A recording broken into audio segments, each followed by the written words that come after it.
ada kadang-kadang orang bilang ini jiplak. Ada lagu ini jiplak.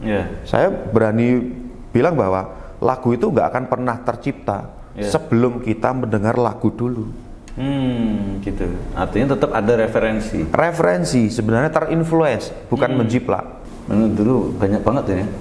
Kaset bajakan, piringan bajakan. Ya, makanya mereka setelah itu tidak pernah berproduksi. Club Project.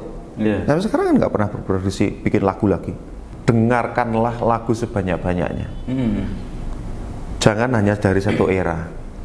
Ya, jangan hanya dari satu era. Karena inspirasi lagu itu datang dari banyak era.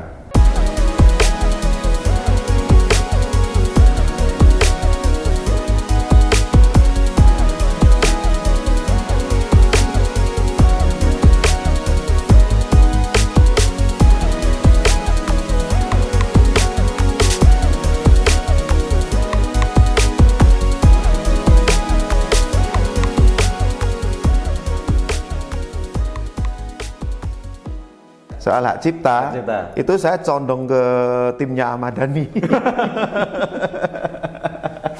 Saya condong ke timnya Ahmad Dhani. Belain siapa ini? Pencipta? Iya dong. Bikin lagu itu nggak gampang soalnya.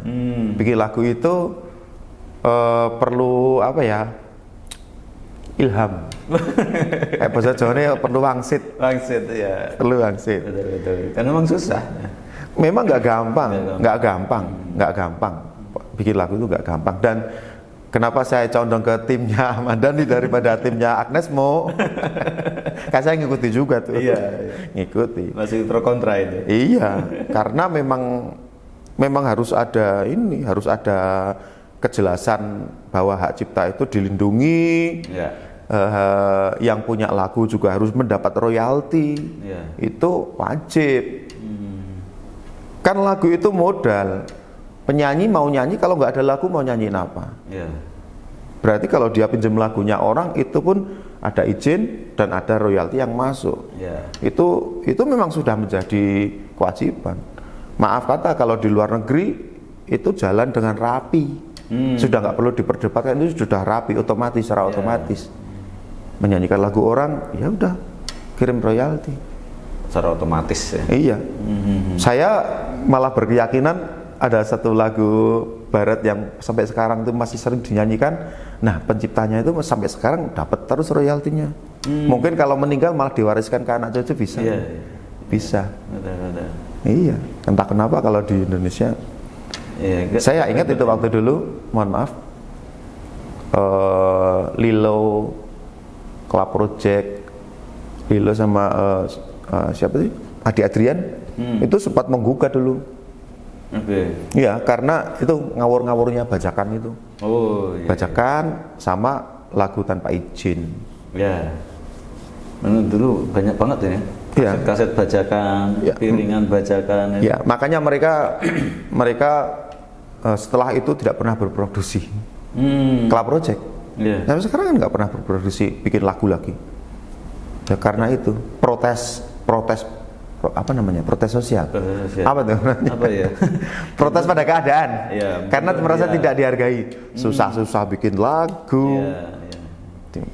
Apa karena perkembangan teknologi sekarang yang luar biasa sehingga orang dengan mudah itu kan digital ya katakannya. Dulu mungkin sempat ramai juga kaset bajakan sudah tidak ada tuh. Nggak ada. Bersihnya. Tapi kan udah muncul digital. Iya kan? Sebenarnya sih soal orang-orangnya itu gampang ditoto apa enggak? Maaf kata, di luar negeri kan teknologi juga maju juga kan, enggak? Otomatis mereka juga maju, tapi di sana itu sadar hukumnya tinggi kayaknya. Sadar hukumnya tinggi sehingga udah tahu nggak usah diperdebatkan. Kalau aku pinjam lagu orang ya aku harus minta izin dan saya juga harus ngasih royalti dong ke penciptaannya. Kira-kira seperti itu. Cuma kalau di sini saya juga nggak tahu kenapa kok malah jadi semakin bebas, cover semakin bebas, bahkan yang menyakitkan, dalam tanda kutip menyakitkan itu yang punya lagu tidak Tidak sekaya yang cover. Yang cover. Ini banyak kejadian. Lebih hits yang cover. Bahkan kita nggak tahu kan lagunya saya sebut ya. Via Valen itu pernah nyanyi lagu apa itu judulnya? Saya lupa judulnya. Cuman Via Valennya tuh sampai ngehit, dikiranya itu lagunya Via Valen, padahal bukan. Dia cover lagu orang yang masih dalam bentuk band. Biasa kan, lagu band di cover terjadi koplo. Nah, fenomenal juga kan, seperti itu. Nah, ini yang kasihan yang diambil lagunya ini. Yang diambil lagunya nggak dikenal. Nah, nggak dikenal. Nggak diketahui. Lagunya dia. Nah, malah dia yang hit yang cover. Ya memang waktu itu mungkin pasti ada izin, saya yakin ada izin. Tapi sebatas izin sama ya mungkin tanda terima kasih kali ya. Tanda terima kasih. Tapi itu memang fenomenal banget ya. Cover itu lebih terkenal yang mengcover daripada penyanyi aslinya. Gitu. Sempat muncul juga. Sempat muncul dan sempat rame. Akhirnya ada beberapa artis yang istilahnya itu kebakaran jenggot. Sampai menantang ke para pengcover ini untuk, ayo kalau memang kalian kreatif bikin lagu sendiri. Itu pernah ada itu. Saya nggak sebut, tapi pernah ada kayak gitu. Tapi nyatanya tetap tidak terbendung. Yang mengcover tetap banyak. Boleh saya sedikit protes? Boleh. Saya mau cek curhat sama protes loh. Kita kan punya pemerintah. Harusnya ya Menteri Kebudayaan kali ya. Masuknya sekarang Menteri Budaya. Menteri Kebudayaan itu harusnya ya memikirkan sampai ke situ. Kalau kemarin saya sempat tahu ada Pak Menteri Kebudayaan, Pak Fadlizon ya. Pak Fadlizon itu memang mengajak para musisi, ini yang kelas nasional ya. Kalau saya kan di daerah, saya hanya mengamati aja. Tapi kan biasanya kalau kita di daerah itu terus nanti ngikutin. Oh, sana kebijakan gitu, udah kita ngikut. Kan seperti itu. Nah, itu Pak Menteri Kebudayaan itu memang ngajak musisi untuk duduk bersama istilahnya. Duduk bersama, ngomongin hak cipta. Nah, di situ nanti pasti ada rumusan-rumusan baru. Hak cipta itu dilindungi seperti apa, terus nanti yang mengcover atau yang menyanyikan itu nanti kewajibannya apa, sehingga hak yang diterima itu apa, dan mungkin ada perhitungan-perhitungan yang di sana istilahnya untuk penciptanya itu berapa persen atau berapa ribu rupiah itu pasti ada. Itu kayaknya akan diatur. Semoga aja nanti benar-benar terwujud sehingga para seniman-seniman yang suka bikin lagu ini muncul lagi semangatnya. Muncul lagi semangatnya, iya. Berlomba-lomba bikin lagu bagus. Termasuk saya. Saya ini malah sekarang lagi lebih sering lagu jingle, Mas. Jingle. Lagu jingle itu kan ya ini sedikit maaf ya promosi. boleh. Kenapa jingle? Iya. Kalau lagu jingle itu lebih gampang bikinnya. Lebih gampang. Bikinnya lebih gampang. Lebih simpel juga. Lebih simpel. Nah, tantangan. Tantangan lagu jingle itu karena lagu jingle itu enggak sepanjang lagu-lagu pop secara umum. Paling cuma 1 menit. Paling panjang 2 menit. Nah, itu gimana caranya idenya itu bisa masuk semua di situ, nih tantangannya. Sepadat mungkin. Nah, ini tantangannya. Tapi kalau berhasil ya asik aja rasanya. Gitu. Lagu jingle sama lagu-lagu apa tematik punya pemerintah ya. Maksudnya? Gitu, misal contohlah Kota Magelang juga kan. Itu jingle juga. Masuknya jingle? Iya dong. Itu maksudnya jingle. Maksudnya jingle. Misalkan tematik tentang Kota Magelang. Ini mumpung ini kita barusan ganti wali kota kan. Betul. Nah itu, ya ini harusnya musisi Magelang nih nangkap tema yang mau diusung, terus program unggulannya Pak Wali itu apa? Ini buat jingle maksudnya? Iya dong. Atau minimal bikin lagu tentang Kota Magelang. Emang belum ada? Ya ada setiap waktu itu ada. Nah maksud saya mumpung ini baru. Ini misalkan zaman yang beberapa tahun yang lalu kan Magelang Sejuta Bunga, terus Magelang Kota Harapan, terus Mencar Serius. Nah, terus yang kemarin apa tuh? Rodanya Mas Bagia. Itu kan selalu ada tema di situ. Nah, yang sekarang kan kita belum tahu. Saya belum tahu nih. Dari Pak Wali. Panggilan untuk para panggilan jiwa kami Pak Wali untuk membuat lagu jingle ya. Maksudnya kategori jingle ya. Iya, supaya untuk ikoniknya Kota Magelang itu apa, yang mau diusung apa, nanti biar sama kami nanti kita tuangkan dalam bentuk lagu jingle. Gitu. Tapi selama ini yang dari sekian banyak lagu jingle ya, khusus Kota Magelang lah ya, karena kita ada di Kota Magelang maupun Magelang lah. Ada enggak yang menurut Mas Anggra itu betul-betul tertanam di benak masyarakat? Ada. Apa? Ada yang keroncong itu. Magelang Kota yang indah. Magelang apa itu? Magelang Kota Harapan itu. Itu memang tertanam banget. Selain karena memang lagunya bagus, itu juga lagunya itu gini Mas. Nah, ini kalau lagu itu dibikin dengan tidak secara ambisius, memang dari hati, itu akan awet. Makanya saya bilang, kalau kemarin yang lagu selain lagu Magelang Kota Harapan Keroncong itu kan ada beberapa lagu, tapi mohon maaf diperlombakan kan. Beberapa lagu itu diperlombakan, sehingga orang yang bikin pun motivasinya udah beda. Mencari hadiah.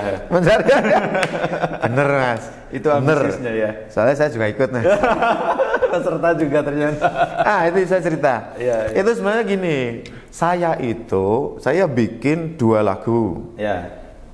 Dua lagu yang tentang Kota Magelang. Satu Magelang Sejuta Bunga, yang satu Magelang Kota Harapan.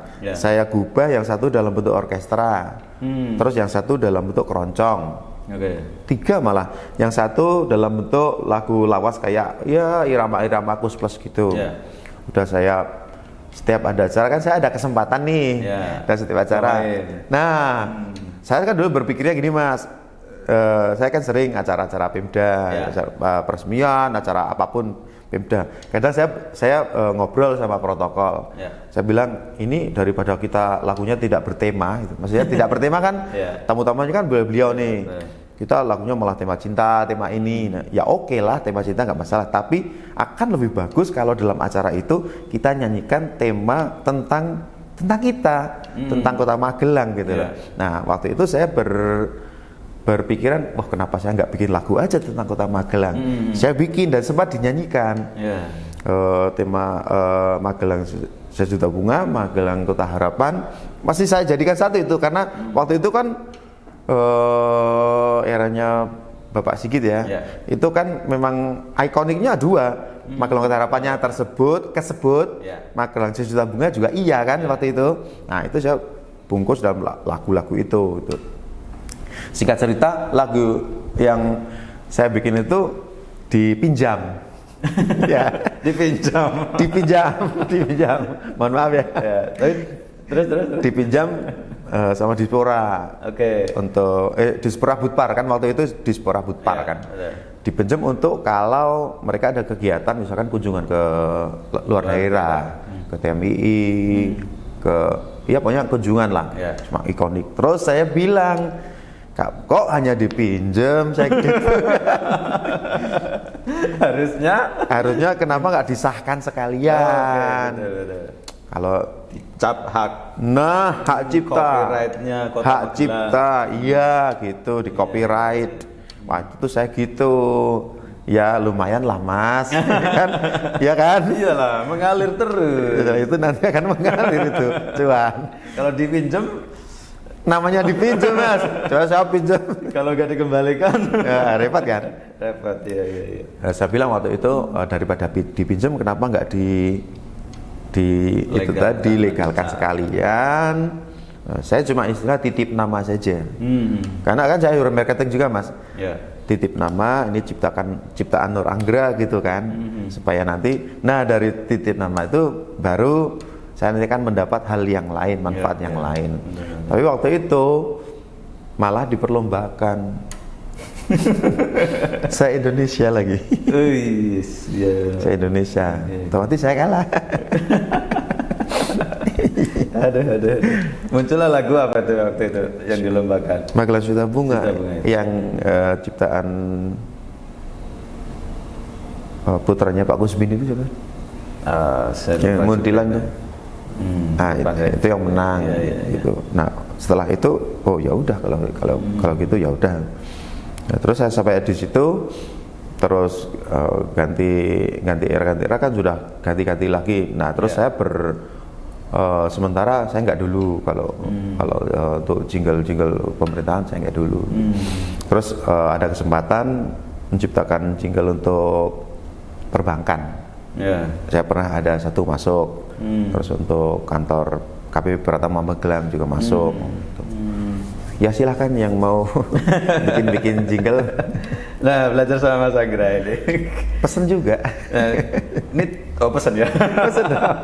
Tapi boleh dikasih tips atau apa dari Mas Anggra di bermusik itu, mungkin anak teman-teman kita yang baru memulai untuk menciptakan lagu, bermusik, tipsnya dari Mas Anggra ini setelah sekian tahun berkarir di musik bisa bertahan sampai sekarang, menciptakan banyak lagu dan aransemen. Iya. Kalau tipsnya ya yang pertama, dengarkanlah lagu sebanyak-banyaknya. Jangan hanya dari satu era. Ya, jangan hanya dari satu era. Karena inspirasi lagu itu datang dari banyak era. Malah kalau bisa dengarkan lagu yang orang lain tidak pernah dengar. Sehingga kalau Anda nanti bikin lagu dengan sedikit terinspirasi dan ada sedikit ngambil nada-nada tertentu, orang nggak akan tahu. Ini yang terjadi, mohon maaf ya, Mas Ahmad Dhani.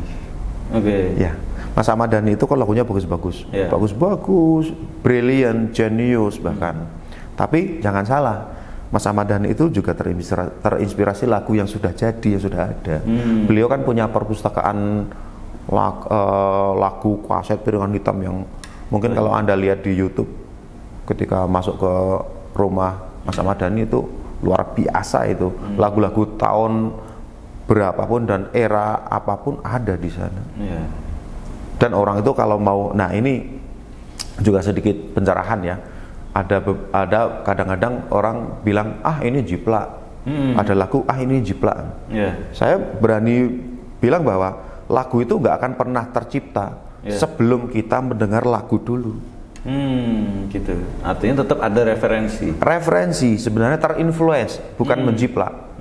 Tapi kalau memang istilahnya plek ketiplek ya itu jiplak namanya. Itu jiplak. Ada sekian persennya. Iya. Tapi kalau hanya terinfluence, terpengaruh itu hal yang wajar. Tah notasi cuma ada 7 mas. Iya kan? Do re mi fa sol la si do. Ini direbutin orang sedunia loh. Gimana nggak mirip? Iya benar. Cuma ada 7 ya. Iya. Jadi ya itu saran saya, dengar lagu yang banyak, yang bervariatif, multi genre, lintas angkatan. Itu dengarkan sebanyak-banyaknya sehingga kaya. Nanti kita akan kaya, punya bayangan yang misalkan nih kita lagi bikin lagu, waduh kok terlalu mirip ya ini, cobalah. Nah kita pernah dengar yang lain, coba tempelin dikit itu. Dan kadang-kadang orang kalau bikin lagu itu belum sudah bilang wah ini kayak mirip lagunya si A ya. Padahal nanti begitu dieksekusi di ruang recording dengan sedikit sentuhan aransemen yang beda, terus singernya juga nanti sudah beda, penyanyinya beda, kita sendiri yang cara menyanyi beda, itu nanti akan beda. Hasilnya tetap akan beda. Hasilnya akan beda. Makanya orang sering dengar gini, kok lagunya kayak mirip lagu itu ya, tapi kita nggak bisa nyebutin mirip siapa. Mirip apa? Tapi kayak pernah dengar. Nah, itu tadi. Karena begitu sudah di aransemen sudah beda. Itu tipsnya itu. Wah ini malah ngasih tips. Gak apa-apa dong. Yang ketiga khusus inilah musisi-musisi Magelang, terutama yang masih muda. Berkarya, bikin lagu sebanyak-banyaknya yang orisinal. Ya siapa tahu kan nanti tidak hanya istilahnya berkarya di Magelang aja. Kalau bisa sampai nasional kenapa enggak gitu loh. Karena musisi akan jauh lebih dihargai ketika dia punya karya. Ketika punya karya original sendiri. Iya. Kalau nggak punya karya, ya nantinya jadinya ya biasa-biasa aja. Nanti capnya tetap penyanyi cover ya? Penyanyi cover, iya. Bukan penyanyi tok gitu ya? Saya bang ngecap kalau saya dan teman-teman itu pengamen. Kan saya cuma ngamen. Iya. Ngamen di tempat ini, ngamen di tempat ini, ngamen. Itu repotnya kalau nggak punya karya. Dulu saya juga pernah ditulis di Sri Amerika juga pernah waktu punya album. Tapi album saya nggak beredar.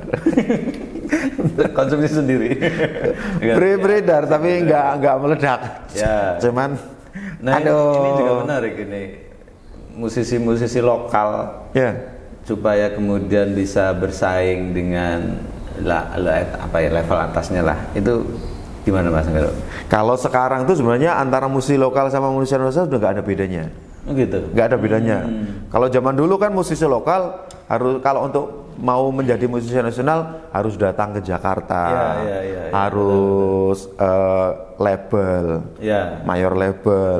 Habis itu sama mayor label diangkat, dibikinkan album, video klip, muncul di TV, baru rasa nasional. Kalau sekarang kan enggak. Semua bisa di YouTube udah bisa. Produksi sendiri. Ya itu tadi. Sekarang banyak kan yang muncul dari YouTube tapi sudah sampai nasional kan banyak banget. Iya. Banyak banget. Tidak perlu kemudian harus datang ke Jakarta ya. Nggak perlu. Label besar. Kalau zaman dulu malah katanya kita harus stay di Jakarta. Sekarang udah enggak. Dari manapun bisa ya. Dari manapun bisa. Sekarang malah istilahnya para penulis berita yang datang. Kalau dulu kan kita yang datang ke mereka. Betul. Sekarang beda, mereka yang datang ke kita. Tapi kita harus punya karya yang bagus. Nah itu catatannya. Iya, harus punya karya yang bagus. Berarti kan tidak perlu minder nih teman-teman yang di daerah ya kan? Ya. Kesempatannya masih sangat besar.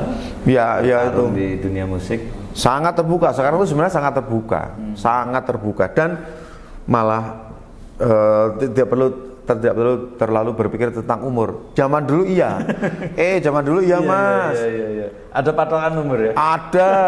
Saya itu jauh-jauh datang ke Jakarta tahun 2000. Saya masukin sampel lagu ke beberapa Musika, Sony itu. Di sana ternyata ada patokan umur. Yang udah agak ketuaan dikit nggak pakai. Katanya udah nggak fotogenik. Nggak fotogenik. Saya tuh yang paling kelihatan tua terus. Repot, kena terus Mas. Iya. Padahal kan bukan dilihat kan, tapi diperdengarkan ya. Itu mungkin masuk ke pemasaran kali ya. Iya. Pemasaran, wah kayaknya nih anak nggak masuk nih. Apalagi kalau konser gitu ya. Penyanyinya udah tua gitu. Iya, kalau sekarang beda lagi. Sekarang malah muter. Sekarang yang tua-tua pada muncul. Tuh Lorenza muncul. Padi Reborn kan? Padi Reborn. Dewa kenyataan sampai sekarang bertahan. Tapi spesial ya, kalau Dewa itu memang spesial. Spesial sekali. Spesial. Itu udah hampir 30 tahun katanya. Itu tetap eksis. Dan selalu disukai. Dan saya termasuk balade pasti. Saya juga penyuka ini. Ya kan? Iya, lagu-lagu tahun 2000-an. Asik gitu. Asik. Oke. Luar biasa Mas Ahmad Dhani dengan Dewa 19-nya. Iya. Oke, siap. Matur nuwun nih Mas Anggra ini. Siap. Yang disampaikan nih teman-teman terkait dengan musik khususnya yang di daerah ya. Ya itu tadi, tetap berkarya, semangat berkarya, dan kalau memang mau istilahnya sudah memang berniat untuk hidup di musik ini ya memang harus bertanggung jawab dengan pilihan. Bertanggung jawab dengan pilihan kalau memang mau hidup di musik. Dan memang di entertain itu istilahnya itu cepat sekali berubah ya. Nah kita kalau memang mau tetap eksis yang ngikuti zaman, tapi juga gimana caranya menjadi yang terdepan, dalam artian bukan hanya follower. Kalau bisa malah jadi trendsetter. Itu loh akan jauh lebih bagus. Cuma memang ya tidak mudah. Iya. Semoga aja teman-teman untuk khususnya musisi Magelang tuh ada yang saya masih bermimpi sih, ada yang sampai ke level nasional lagi. Ini adik saya, istilahnya adik secara leteng itu ada yang sekarang jadi singernya Niji kan. Oh, baik. Si Ubay, betul. Kita berharap ada lagi yang lain. Karena secara kualitas musisi Magelang itu Mas tidak kalah dengan musisi kota besar. Ini yang saya lihat. Secara kualitas, nggak kalah Mas. Cuman rasa kedaerahannya itu yang kadang malah menutup. Waduh, saya bukan musisi kota besar. Ini termasuk penghambat Mas sebenarnya. Iya. Penghambat. Jadi merasa anak daerah terus kan. Iya. Meskipun sekarang ya itu tadi saya bilang menjadi musisi yang berhasil itu tidak harus sampai ke Jakarta. Betul. Lewat ini juga sudah bisa, lewat platform juga bisa, YouTube dan sebagainya. Yang penting berkarya, bikin musik yang berkualitas, bikin musik yang bagus, yang secara idealis dan pasaran itu bisa imbang lah. Laku tapi juga idealis, harmonisnya ada, kualitasnya juga ada. Gitu. Jangan hanya mencari musik yang sensasional lah. Musik yang sensasional ya, yang dipleset-pleset yang agak gimana supaya orang denger. Kan kebanyakan orang kan gitu kan. Dibikin kayak penasaran, apa tuh ini, apa ini. Udah bilang jangan dibuka malah dibuka. Kan seperti itu kira-kira. Oke, terima kasih Mas Anggra, luar biasa. Ini sebenarnya banyak sekali yang ingin kita perbincangkan ya. Udah 1 jam kayaknya. Wah, nggak terasa. Iya, udah 1 jam. Ya ampun. Luar biasa, ini banyak sekali pengalamannya Mas Anggra di dunia musik, ya di komunitasnya juga ya di Kota Magelang, dan mudah-mudahan ini menginspirasi teman-teman semuanya. Terima kasih sekali lagi Mas Anggra, kapan-kapan mampir lagi kita bahas musik lagi karena banyak temanya yang belum kita bahas lah, ada ya anak-anak lah, ada lagu anak belum tuh. Kapan-kapan kita obrolin lagi. Siap. Jadi terima kasih teman-teman semuanya yang sudah menyaksikan tayangan ini dan juga yang sudah like, komen, dan subscribe. Jangan lupa untuk tekan loncengnya untuk menyaksikan tayangan kita berikutnya. Terima kasih dari saya. Wassalamualaikum warahmatullahi wabarakatuh. Waalaikumsalam warahmatullahi wabarakatuh. Luar biasa. Thank you. Waduh.